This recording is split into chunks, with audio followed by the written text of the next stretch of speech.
Ladies and gentlemen, welcome into your official week number 14 NFL playoff scenarios update. I think I'm going to start doing this once a week now that we do have a lot of, potential clinching opportunities, teams making the playoffs, wild card situations. I'm going to go through it here, possibly do it every Friday right after the Thursday night game. I'm not sure yet. Maybe I'll do it earlier in the week, but we did have a situation with the Steelers losing, which bumped them down a little bit. These are the actual updated situations in the AFC and the NFC right now. Miami sitting right now as the number one overall seed at 9-3, just in front of Baltimore, who is also 9-3. You can see Kansas City at 8-4, Jacksonville also at 8-4. We'll have to see the situation surrounding Trevor Lawrence because it's interesting. You look at this potential playoff matchup, Cleveland at Jacksonville. Well, we're getting that this week, just the opposite. Jacksonville at Cleveland. Cleveland right now sitting as the 5 seed, but there is a bunch of teams at 7-5, including the Browns.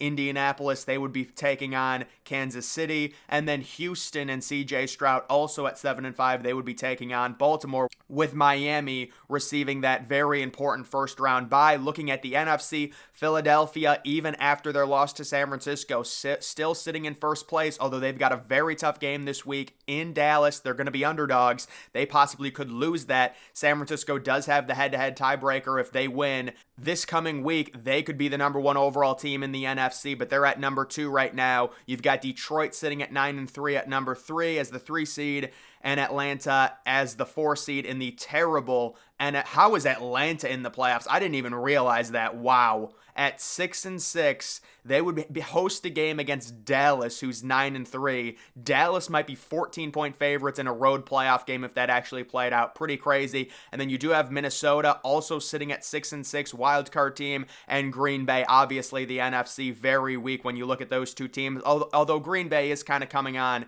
at least a little bit. We're just going to take a look at kind of the teams still in the hunt. So you can see, I already talked about the top 7 teams. You do have Pittsburgh dropping down. They lost. Right now, they're 7-6.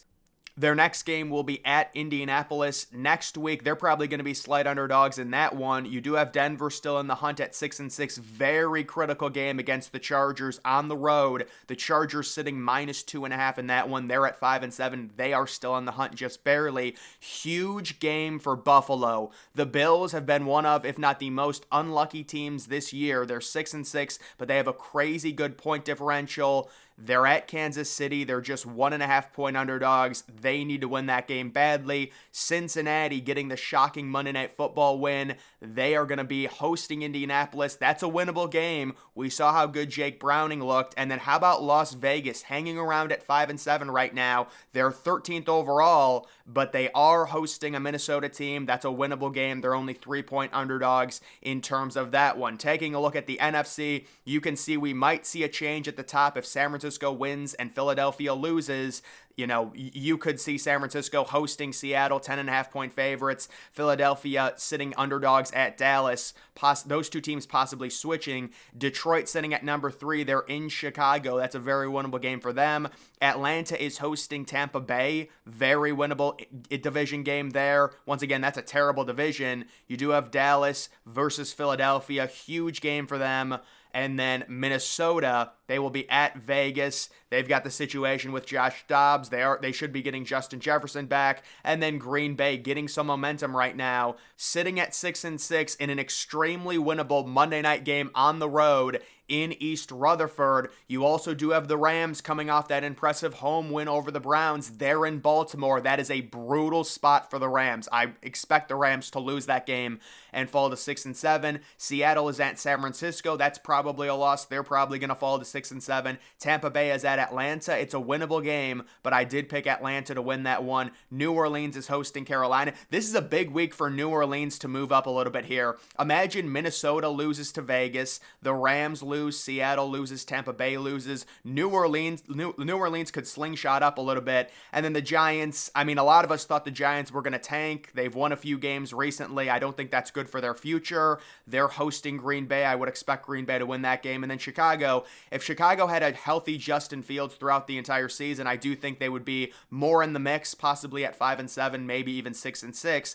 They're hosting Detroit. I think that's a winnable game for them. Detroit has had kind of a leaky defense recently. And then when it comes to the potential clinching scenarios, the first thing I want to say, this is just a message to anyone doing this. Can we please not include the tie scenario? We have not had a single tie in the NFL. The idea that we're going to include, oh, if they tie as like a scenario, it's just dumb. The chances of a tie are less than 1%. So the idea that, oh, Philadelphia can clinch with a win and a Seattle loss or tie, just say with a win and Seattle loss and be done with it. We're really overcomplicating it when you include ties when we haven't had a single tie yet this season. If it gets really down to it towards the last week, then yes, you can include potential tie scenarios. But right now, there's no point to include a tie when a tie has never happened this season. It's just a waste. You know, the idea, oh, Philadelphia, if they win and the Rams lose or they tie, because they could really tie. Like, it's just so stupid to me that they actually include that. But Philadelphia, very likely going to be officially in the playoffs. San Francisco as well. If they win and Green Bay loses, although I don't think Green Bay is going to lose. If they win, Minnesota loses. I think Minnesota might lose, so San Francisco might have it clinched, and then you can see Dallas, you know, it's a very big long shot. They need a bunch of stuff to happen, but at some point, Dallas will clinch for sure. And then when it comes to the AFC tiebreakers, Miami is ahead of Baltimore based on their conference record. They're 6-2 in conference. The Ravens are 6-3. That's why they own that tiebreaker. That's why they're the number one overall seed right now. Kansas City is ahead of Jacksonville based on a head-to-head record. Kansas City beat Jacksonville earlier this year. Cleveland is ahead of Indianapolis based on their head-to-head record. That was an early season crazy shootout game that I remember. Indianapolis is ahead of Houston in the AFC South based on their head-to-head record. Indianapolis won earlier. But there is going to be another game between those two teams that Houston, you know, potentially could win. Denver and Cincinnati are ahead of Buffalo based on head-to-head sweeps. 2-0. Denver is ahead of Cincinnati based on conference record. So Denver sitting 3-5 in conference. The Bengals are 2-6. But the fact that Denver and Cincinnati are ahead of Buffalo based on, you know, beating them, that's really tough for Buffalo considering their point differential is so much better than either Denver or Cincinnati. And at this point, especially Cincinnati without Joe Burrow, Buffalo is a significantly better team. The Chargers are ahead of Vegas because they beat them. And the Jets are ahead of Tennessee based on strength of victory, which is a metric. The Jets trying to make the playoffs if they get Aaron Rodgers back. And then looking at the NFC tiebreakers, San Francisco is ahead of Detroit based on the conference record. They're 7-1 in conference. The Lions are 6-2. Minnesota is ahead of Green Bay in the North based on head-to-head records.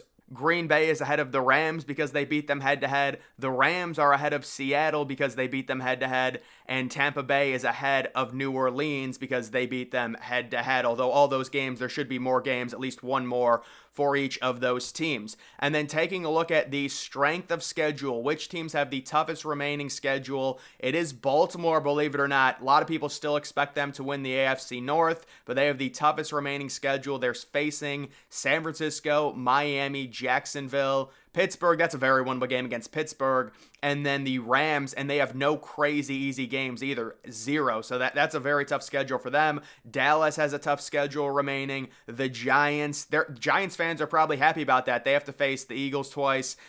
I'm sure they're hoping they lose those games. And Tennessee, you would think Tennessee completely out of it now. They've got a tough schedule, the 4th toughest. Arizona as well, gunning for a top pick. That's good news for them. Washington, Minnesota, Pittsburgh, Cincinnati, Buffalo, believe it or not. So a lot of people think Buffalo has this crazy schedule, and technically, yes, 3 of those games, if you look at them, Dallas, Miami, and KC are very tough, but they also do have the Patriots, which is a free win, and then the Chargers, although that's very important. I think they're on the road at the Chargers, yeah. So that's good news for the Chargers. They don't want to travel to a cold environment. And then which teams have the easiest remaining strength of schedule? The Green Bay Packers set up really nice right now, already in the playoffs at 6-6. The only relatively tough team they have remaining is Minnesota. And even Minnesota, you know, right now with a backup quarterback, very interesting there. How about Atlanta with a really easy schedule? Could they back their way into the playoffs and possibly host the Cowboys or the Eagles,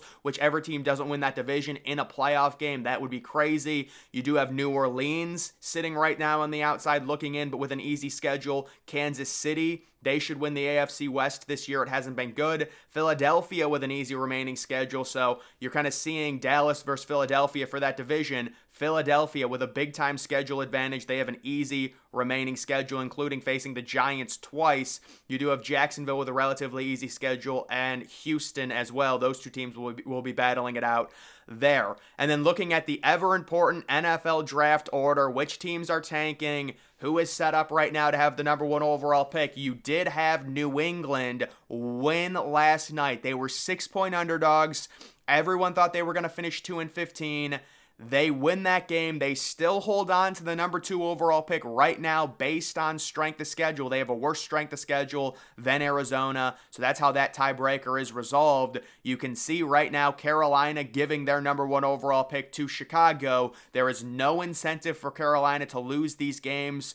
You would think Carolina would win at least a few, but if you're Chicago, obviously you're rooting for Carolina to lose every single game because right now you own the 1st and the 5th overall pick. You also do have Washington in a very interesting spot, sitting at that number 4 overall pick, Arizona at number 3.